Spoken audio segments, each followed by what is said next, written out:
candidate of choice. And I am not just proud of that, but I am honored to be their chosen representative.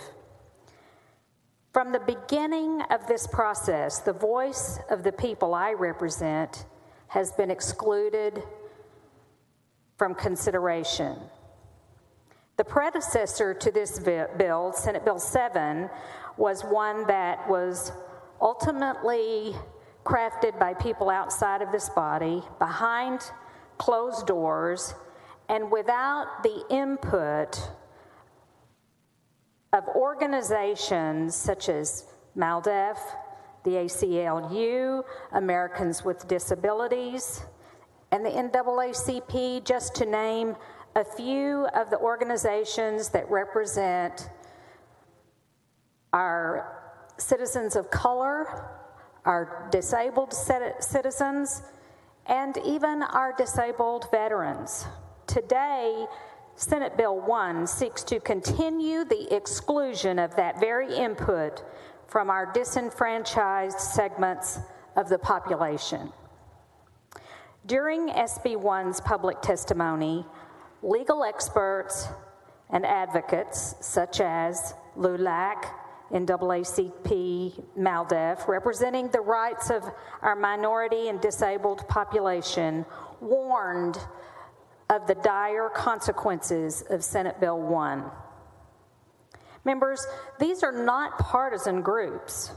These are long-standing national and statewide organizations with a proven legal track record of defending the rights of all our Texans and all the citizens across our nation.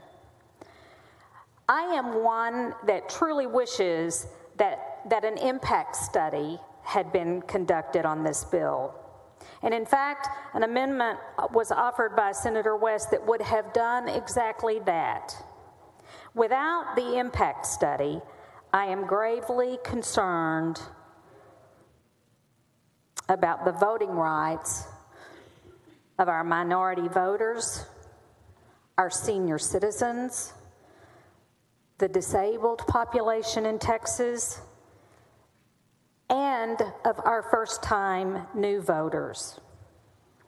We should be able to confidently and proudly proclaim that the laws that we pass here in the Texas State Senate will not infringe on the rights of any single Texan.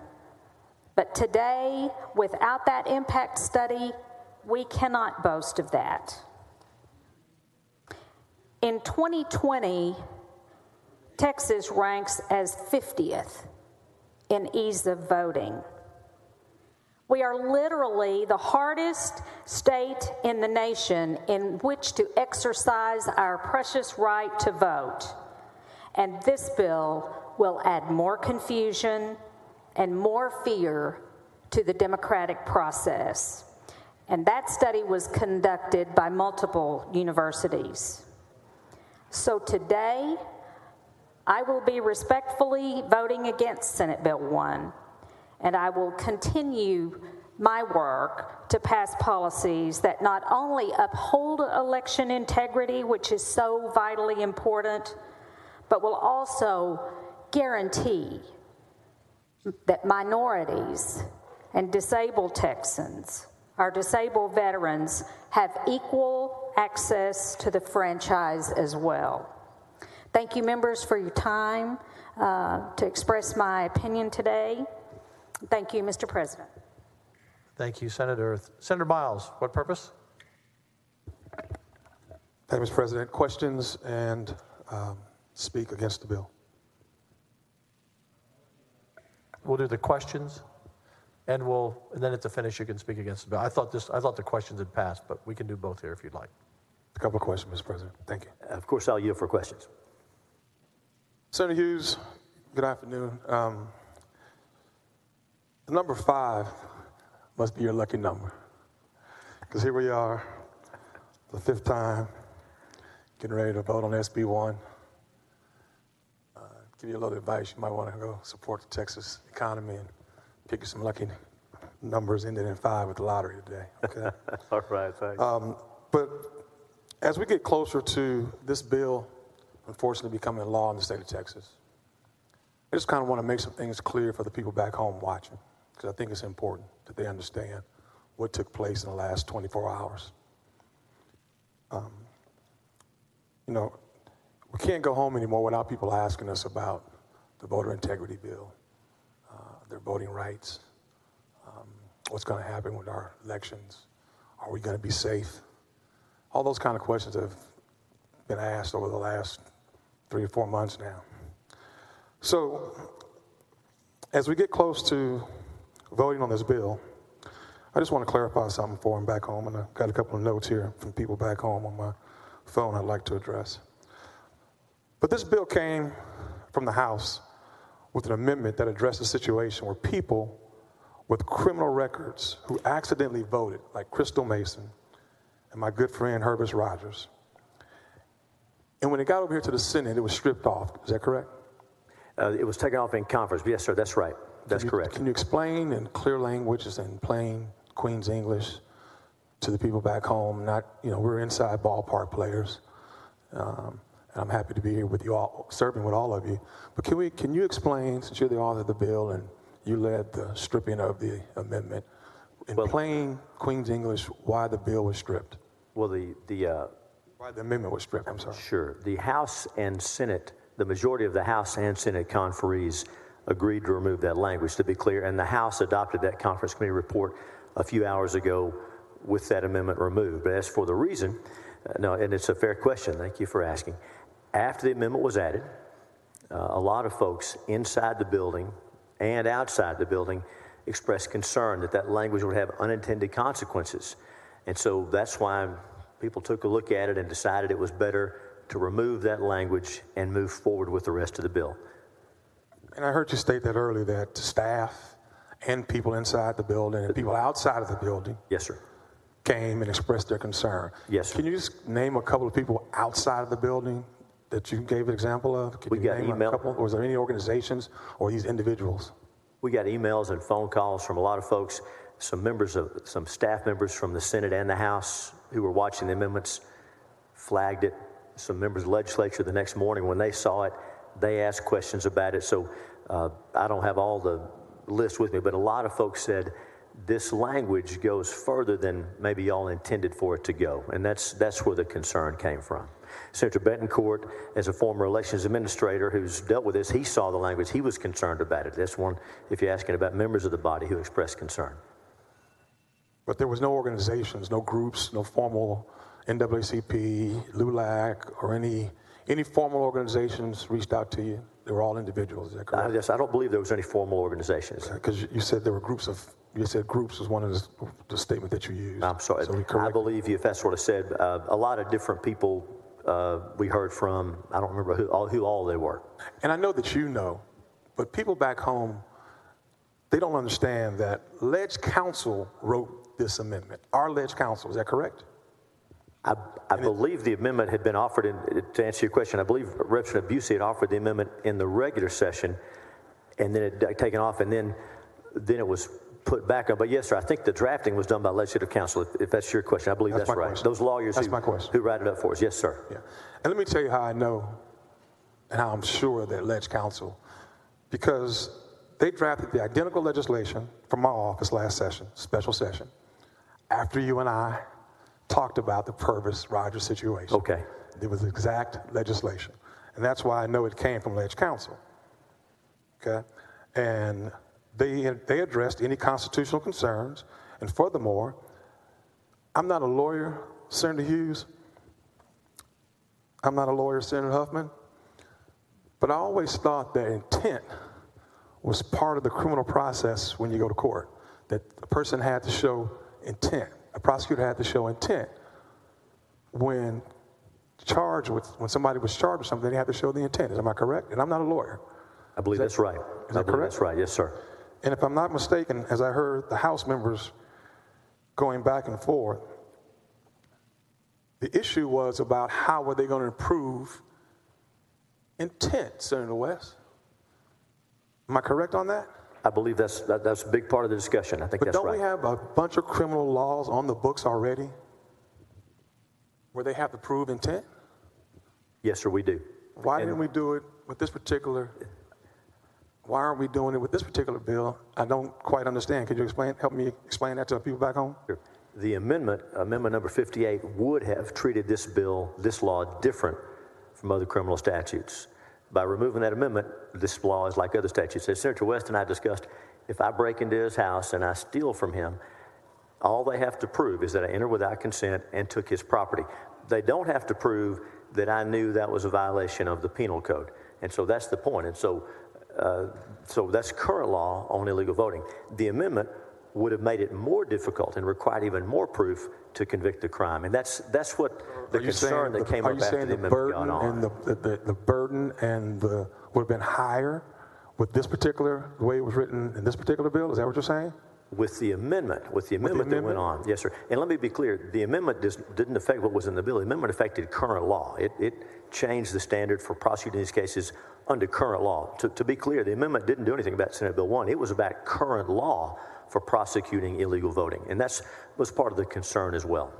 And you do understand, I'm sure you're clear, and I just want to make it clear so my people back home understand, that this amendment was offered in the House by the House author of our voter integrity bill, correct? Bristow Kane. That's right. He authored this bill. That's right. And it was passed by voice vote in the House unanimously by all 150 members. I think it was adopted without objection. There was not a vote, but it was adopted without objection. You're correct.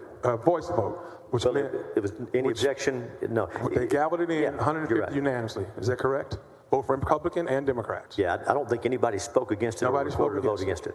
All out of 150 members, nobody spoke against it. Is that correct? Not sure how many were there, but I'm sure you're right. Okay. And last, Senator Hughes, if this was ever about election integrity and security, why do we have so many rollbacks, like sold to the polls, the abilities for elections to be overturned? And this bill went from 70 pages, now we're down to about, correct me if I'm wrong, brother, about 40 pages? Is that correct? I think it's 75, but I'm not, let me make sure. I think it's, I may be wrong, just a second. Conference committee report is just barely 75, 74 and a few lines. Okay. And lastly, if this bill was really about security and integrity, why did the bill eradicate the innovation by Harris County rather than codify it, make it better so that we could use it all across the state of Texas and make it clear and safe procedures for the revolutionary voters, young voters, voters that turned out in Harris County because they only wanted their voices to be heard.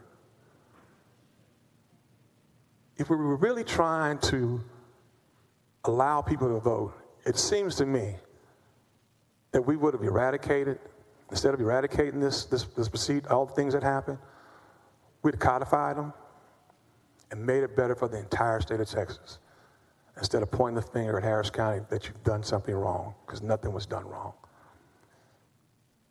Mr. President, I rise and that's one of the reasons I'm speaking against the bill. That's what I rose for. But I leave my brother Hughes with these words. I look forward at election to seeing SB 1 and the results of SB 1. And whatever happens, it's in your hands. Thank you, Senator.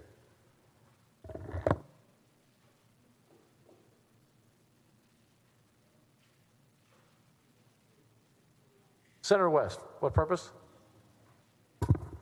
I rise to speak against the bill. You're recognized. Senator Hughes, much has already been said about the bill. When I go back home, Borris, they call it the voter suppression bill, not the voter integrity bill. Okay? And they still call it that. You know why? Because people hadn't been at the table to have input into the decision-making process. You've heard Democrat, black, white, Hispanic talk about ethnic minorities being impacted by this particular bill. And they're mad as hell across this state. But here's the situation. If they're mad, then they turn out to vote and show their disdain for this suppressive vote. It's ironic that in the intent legislation in the intent clause of this legislation that the Senate adopted, House put in, they said this is also supposed to be about access to voting. And sir, out of all due respect, if Democrats hadn't pushed back, some of the changes that have been made in this particular bill would not have been made. And that's frankly because of the political dynamics. There weren't any realistically, and Senator Zaffirini hit the nail on the head in terms of all of the amendments offered by Democrats in this particular body. We didn't have a seat at the table to have input into this decision-making process concerning SB 1. If it wasn't for the configuration of the House, some of the concessions that had to be made in order to get it out of the House would not have been made. And Democrats did that. If it wasn't for Democrats going to Washington, some of us even went to Washington, to make certain that this was a national issue and the spotlight would not be on Texas. Now don't get it wrong. When you begin to look at history, in terms of voting rights, even though it was that LBJ, that great Texan, that signed the bill, it's always been something that the federal government needed to do. And it's going to happen this time around also. I'm going to predict something. Yes, it's going to be a hard vote in Washington, but they will pass this. They will pass the John Lewis Act to make certain that some of the things that have been happening since the Supreme Court decided the Shelby case won't happen again. I would suggest that when Republicans, my colleagues, my friends, my Republican colleagues talk about it being a big tent and you want more minorities to be a part of your party, you got to listen to us. You got to listen to us. You got to let's have a seat at the table to make certain we have input into the decision-making process. We hadn't had that in this. And again, you have the numbers, you do what you have to do. I asked for an impact study because you and other advocates of this particular bill said, oh no, it's not to suppress the vote. It's not to be racist or anything like that. I said, the best way to do that is to do a disparity study, which is a commonly referred to and accepted method of measuring disparity or disparate impact. We hadn't been able to do that for some strange reason, which again led to more credence to what I'm telling you right now, that this is not about integrity. As Senator Eckhart said a few minutes ago, and you can say, no, it's not about the big lie and Trump and all that stuff, but it is. This wasn't even on the agenda before Trump started talking about election integrity and all that stuff, as I recall. Correct me if I'm wrong on that. And show me the documentation when you corrected me, okay? But the fact is, my friend, you have been a gentleman in terms of the debate, disagreed with you, but you have you've handled yourself with great rapport, and I congratulate you on that, but I disagree with what's happening in this body. And again, I don't think history is going to judge what we do here very kindly.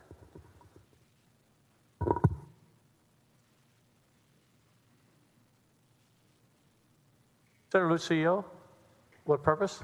To speak against the adoption. You're recognized. Thank you, Mr. President. Senator, I just want to join my colleagues in letting you know that we have an incredible deal of respect and admiration to the way you handle yourself and how you treat people. I, for one, was the first to notice it the moment you stepped on this floor. I consider this bill actually a working document in the sense that we're going to work toward making it better every session. And I can see that in the future. I can see changes taking place that will address the concerns that the people I represent, the people you represent, the people Senator West, and everybody else on this floor represents. I think people are coming back here, and we're going to continue to address it. Do we want integrity in our elections? Absolutely. Do we want the absence of voter fraud? Absolutely. This is something so sacred to the people of this state and this country, is to be able to have fair elections, elections that are free of any kind of fraud that would, keep it from being what we want it to be, something special that happens, to be able to elect the men and women we want to be our governor, govern us, our representatives, etc., in this great state of ours. I've been to a few activities when in federal court when someone becomes a U.S. citizen. It's something real special, and I talk to those people, and some of those just don't come from Mexico. They come from other parts of the world, and I says, what's the first thing you want to do now as an American? And every one of them, Senator, says, I want to vote on in your elections because they're like no other in the world, much better than our country. And they're so excited. And then after they vote, some of them call me back and say, I voted. And of course, I asked them if they voted for me, and they say they did, but that's besides the point. The fact is, they're excited about participating on something that they feel is so sacred. I think, quite frankly, we missed the boat. We should have a national holiday on Election Day. And we should close the bars down. We should close the lounges down. We should have a sober election where people can go out and vote and exercise this great freedom we have of expression at the ballot box. And I hope to see that before I expire. I would love to see that because it should be an incredible, as we used to say, a Roman holiday where people just have fun and have a good time. But hopefully we will see some of the things that are of concern to your colleagues and mine. In this case, on my side of the aisle, maybe be addressed in the future, because the last thing we want to do is keep anyone in any way, shape, or form away from the polls or keep them from being able to vote. That to me is probably the greatest slap in the face we can give anyone, because, our way of life depends on public policy that you and I at this level and others at the federal level, and of course our school boards and city commissions, county commissions, who have the power to establish that public policy, be able to do so as it reflects on what's best for their constituents. So we listen carefully, don't we? We want to make sure we learn as we serve in our positions to reflect what our constituents want. I had phone calls, emails, texts, like anyone else on this floor. The vast majority still had issues with the bill. However, I must say, this is not the same bill we started out with. Senator Safrini mentioned that 7, 8 amendments had been taken. I'm sure that, well, I know that it's a better bill than what we started out with, but yet still falls short of what we'd like to see come out of the Senate unanimously. And that's all I want to share with you today. I will not be repetitive and revisit some of the things that have been expressed here before I got up to speak, because, you know, it's just, we heard already. We know, and we understand that we need to continue to work on making it even better tomorrow. So I thank you, though, for your hard work, and I thank my colleagues on both sides of the aisle for coming together and trying to do the best thing for the people of our great state. Thank you. Thank you, Mr. President. Thank you, members. Senator Blanco, what purpose? To speak against adoption. You're recognized. Thank you, Mr. President. Members, I'll be brief because we're here again for the 5th time on this bill, and I don't think there's a whole lot more to add. But I do believe that everyone on this floor wants to make sure that we have secure elections and free elections, but I don't think this bill gets us there.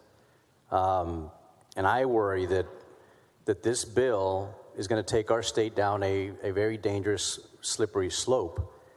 And I think that this narrative is dangerous. This narrative that that there's widespread fraud with no evidence. I think it's damaging to our democracy. And look where we're at. We are dysfunctional. We cannot operate. I mean, here we are, special session number 2, and we can't get things done when we have pressing issues like COVID and a variety of other things. It's disappointing. And I think that the rhetoric used to promote this bill, I think, is dangerous. I think that we do have free and secure elections. Our own Secretary of State has indicated that. But here we are. Senator Powell had mentioned that we heard from so many groups, MALDEF, NAACP, the ACLU, and disability rights groups, that this bill is going to make it harder to vote. And it's unfortunate. Senator West talked about us having a seat at the table. Well, we just saw those census numbers. We'll be running the table pretty soon. And I want to make sure that we continue to have a secure election, free elections, as we already do. And I think this legislation does not help us. So with that, I respectfully I respectfully say that I'm going to be voting against this adoption of the Conference Committee report. And I thank you, Mr. President. Senator Whitmire, what purpose? I'd like to be heard in opposition to the bill. You're recognized. Thank you, Mr. President. Members, I rise to oppose Senator Hughes' bill again. I think it's the 4th time that I've spoken against it. I didn't want anyone to think that even though the bill's been modified, that I'm still very much opposed to it. I think it's a very flawed bill. I'm sorry that we've spent so much time on it. When I go back to my district, people don't ask me about this bill because, quite frankly, they've been pleased with the voting process in Harris County. They do ask about COVID. They're scared of the mask, vaccinations, the Delta. They do ask about ERCOT still, but they don't ask about the election. And I think we'll find that this bill is not nearly as good as the proponents have made it sound. And a lot of time I say in the legislative process, it's not near as bad as the opponents say it is. But I'm not there yet because I think there are still some matters that concern me. I don't believe it's the intended consequences, although some individuals I would question their intentions because it might still be to interfere, suppress the votes. But today I worry about the unintended consequences. I don't think anyone would pass legislation that would create an unfriendly, potentially confrontational voting experience, a physical confrontation. And I almost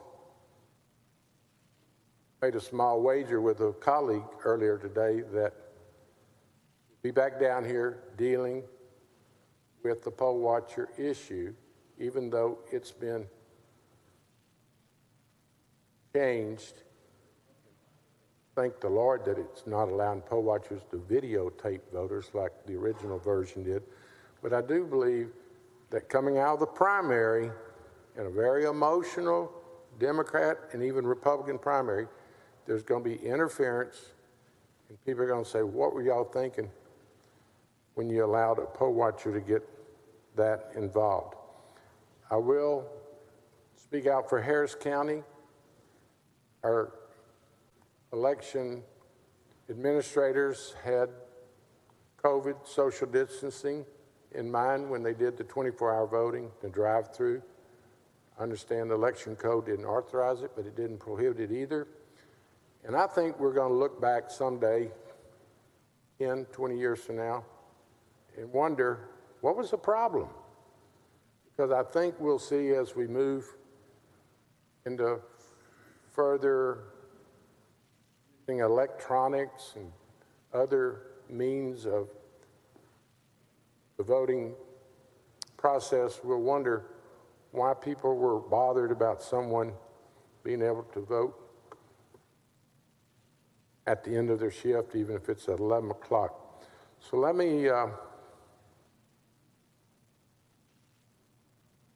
say I'm sorry we've had to spend this much time on it. I think it's been very divisive, and I hope that we'll continue to respect each other, but I hope this will be the final time that we had to deal with it in this special session, and hopefully we'll be through and get to go home and report to our constituents. Thank you, Mr. President.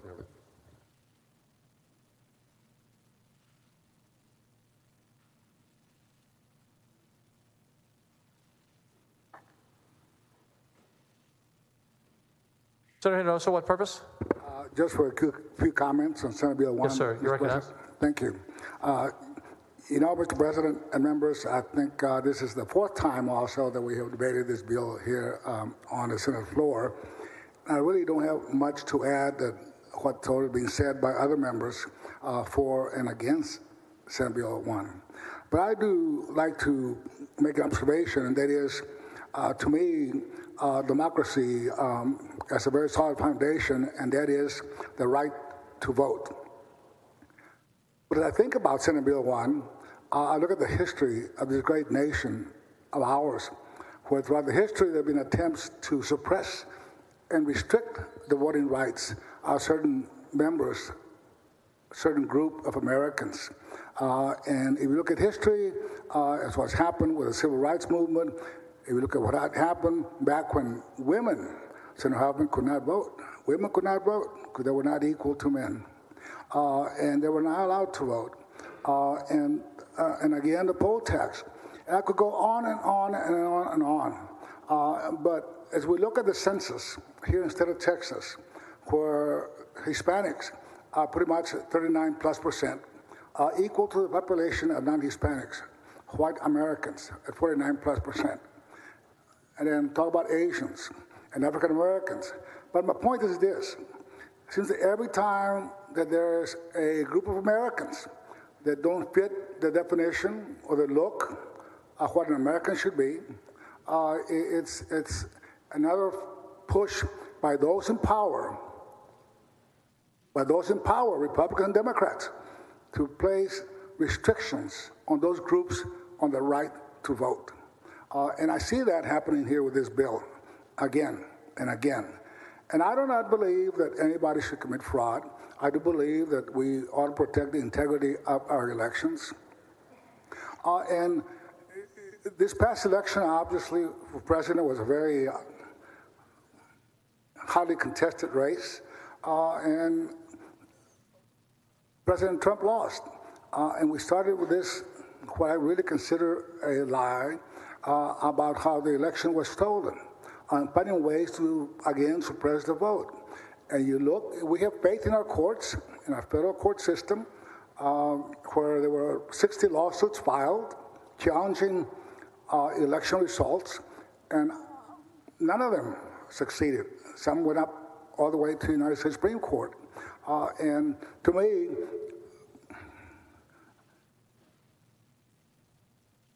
this bill is not needed. I don't think it's necessary. Do we have problems and issues that we may have to address with our elections? Yes, we do. But certainly not to the extent that Senate Bill 1 goes in trying to find some solutions to problems that do not exist. For that reason, Mr. President, members, we voted no on Senate Bill 1. Thank you, Mr. President. Senator Hughes, you're recognized to close.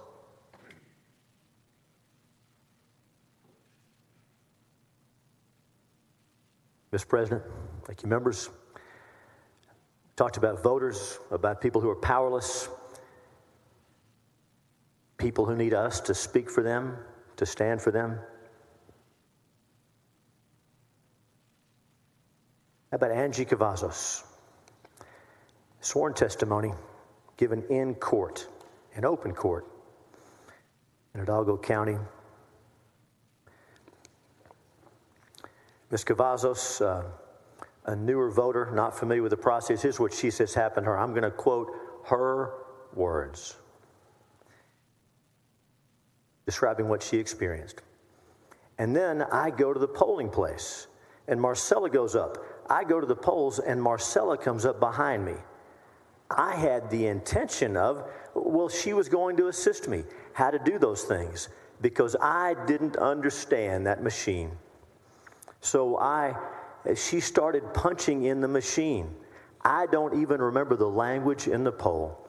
So she was telling me, you are going to press here and you're going to press over there. So I saw that she put it in favor of the team she was in. And then Ms. Cavazos continues, here's what happened to her. I'm reading you her sworn testimony she gave in open court. So I had the idea that she was giving me like a tour of how to do those things and that she was going to leave. So by the time I told her, okay, let me vote on my own, she said, no, you already voted. In my district, I have a county commissioner out on bail for mail ballot fraud. Anyone who tells you there's no voter fraud in Texas is telling you a very big lie. We know what happens. The right to vote is too precious. It costs too much for us to leave it unprotected and unsecured. 95% of Texans say it's easy to vote here, and if you look at what we've done since 2011 when voter ID was put in place, we've increased voting more than any other state. In fact, recent numbers show that in African American turnout, we are one of the top 10 in the country. What about opportunities to vote? How hard is it to vote in Texas? We hear this refrain based on an article in some journal. Well, as you know, Texas has more opportunities for in-person voting already than New York, more than New Jersey. Now, what about Delaware, the president's home state? You probably know this, but in case we didn't make it clear, in the president's home state of Delaware, there is no in-person early voting. They don't have it. Now, they did just change the law to add some, but even when that law takes effect, they'll have fewer days of in-person early voting than Texas has today. After Senate Bill 1, there'll be even more opportunities for in-person early voting. Now, what about 24-hour voting? I told you before that we couldn't find anywhere in the country that had done this. Well, we found a place. Have you read this? Los Angeles, California. They did the 24-hour voting in the primary in 2020, but you know they stopped before the general election. I haven't heard them being accused of voter suppression, but that was Los Angeles, California. They had a bad experience with it as well. What have we done instead in Texas? Increasing opportunities in Senate Bill 1 for in-person early voting, giving for the first time an opportunity to cure your mail ballot if you have a typo or a defect, giving an online portal for folks with disabilities to correct defects so they won't have to go down to the elections office. And by the way, that also benefits our women and men in uniform around the globe. That's in Senate Bill 1. Never had that before in Texas. Easy to vote. We want to make it even easier, increase those opportunities. What about cooperation? It was Senator Zaffarini that worked with us to add that cure process for mail ballots. Senator Betancourt worked on that portal at the request of folks in the disability community and members of this body, Democrat and Republican. Senator West worked with us to make sure that those election workers, if a mandamus is brought against them, it's in their official capacity. Senator Hinojosa raised concerns about the ballot harvesting provisions, and we made some changes at that request. We could go around the room and talk about the committee and the floor each time this bill is up and how each one has had input in this process to make it easy to vote and hard to cheat. You're familiar with this. You know the issues well. This is a bill we can be proud of. It's going to help every voter, voters like Ms. Cavazos, voters in my district and each of your districts. How much fraud is okay? None. How much suppression is okay? None. And that's why Senate Bill 1 makes it easy to vote and hard to cheat. And I am proud to finally move adoption of the Conference Committee report, Senate Bill 1. Secretary will call the roll. Alvarado, Betancourt, Birdwell, Blanco, Buckingham, Campbell, Creighton, Eckhart, Gutierrez, Hall, Hancock, Hinojosa, Huffman, Hughes, Johnson, Colcourse, Lucio, Menendez, Miles, Nelson, Nichols, Paxton, Perry, Powell, Schwertner, Seliger, Springer, Taylor, West, Whitmire, and Zaffarini. There being 18 ayes and 13 noes, the conference committee report is adopted. Thank you, Senator.